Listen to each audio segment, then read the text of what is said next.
of the meeting of Thingol and Melian. Hello, and welcome back to another video from Secrets of the Rings, where we celebrate and delve deep into all things Tolkien. Join us today as we explore one of the greatest love stories of Middle-earth, the couple of Thingol and Melian the Maia. Thingol and Melian are one of the first couples to form in Middle-earth during the first journeys of the elves toward Aman, the home of the Valar. Additionally, they are the only known relationship between an elf and a Maia. Melian, meaning great gift in Sindarin, is of the Ainur.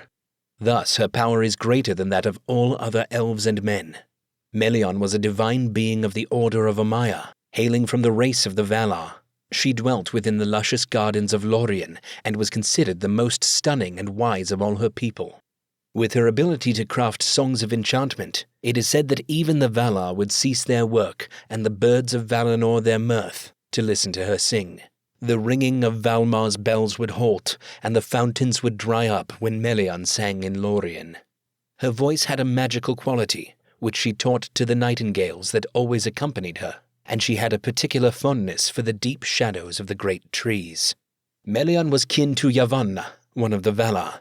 Even before the creation of the world, she came to the hitherlands when the Quaimdi awoke by the waters of Cuivienen and filled the silence of Middle-earth before the dawn with her birds' voices. Awakening in Cuivienen, Thingol, then known as Elwe, Quenya for Starman, tallest of all elves and men, was one of 3 elves chosen to make the journey west to Aman with the Valar, Orome the Hunter. They would see what life lies ahead of them, should they choose to migrate beyond the sea to the Blessed Realm, which they eventually would. After Elwe's return trip from Aman, he and the Teleri would spend time in East Beleriand. Elwe, the lord of the Teleri, was a friend of Finwë, king of the Noldor, and often visited the Noldor's dwellings in the forests of Neldoreth and Region. While his people rested beyond the river Gelion in East Beleriand, Elwe travelled through the great woods, seeking for his friend. One day, while wandering alone in the starlit wood of Nan Elmoth, he heard the enchanting song of nightingales. Suddenly, an enchantment fell upon him, and he became entranced by the voices of the Eomelindi. Melian's voice rose above the rest, and he heard it from afar, filling him with wonder and desire.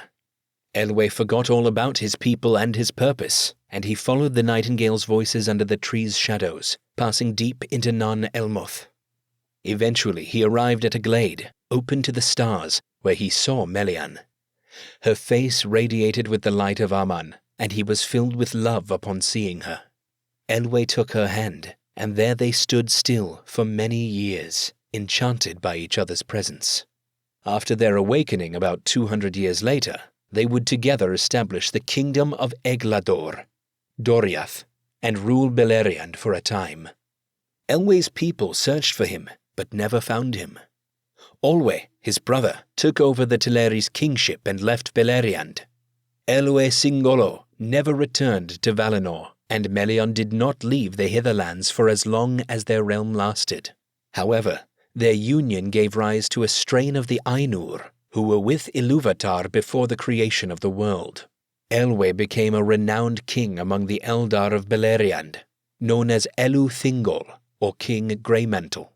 Melian was his queen, and their hidden halls were in Menegroth, the 1,000 caves, located in Doriath. Melian lent great power to Thingol, who was himself mighty among the Eldar. He was the only Sindar to have seen the trees of the light in the day of their flowering. Although he was king of Amanyar, he was not considered among the Moriquendi, but was counted among the elves of the light, who were powerful upon Middle-earth. From the love between Thingol and Melian, the fairest of all the children of Ilúvatar was born into the world, Luthien to Nuviel.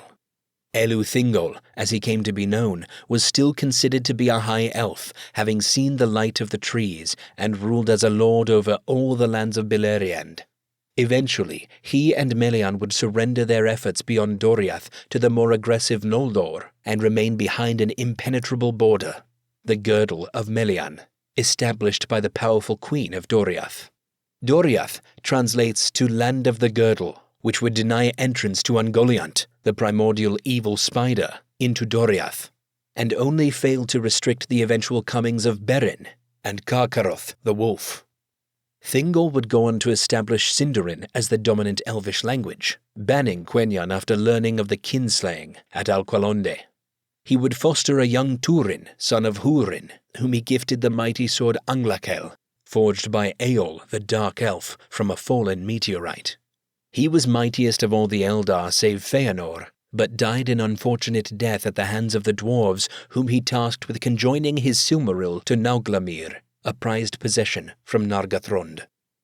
Melian can feel the weight of others' grief, even releasing Húrin from the spell cast upon him by Morgoth.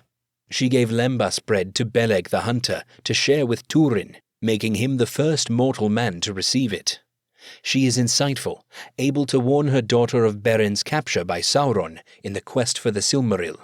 It is from her that Luthien receives her gifts of grace and song, and that Galadriel receives much of her knowledge of Middle-earth, including the making of lembas. Therefore, many of the great female characters of Middle-earth can attribute their qualities to Melian the Maia, Queen of Doriath. The regal union of Thingol and Melian stands as a great force within Middle-earth, and their influence cannot be understated. Thank you for joining us on this story about Eru Thingol the Greycloak and Melian the Maia. We hope you enjoyed learning about this fascinating corner of Middle-earth. Don't forget to subscribe to our channel for more content about all things Tolkien. See you in the next video.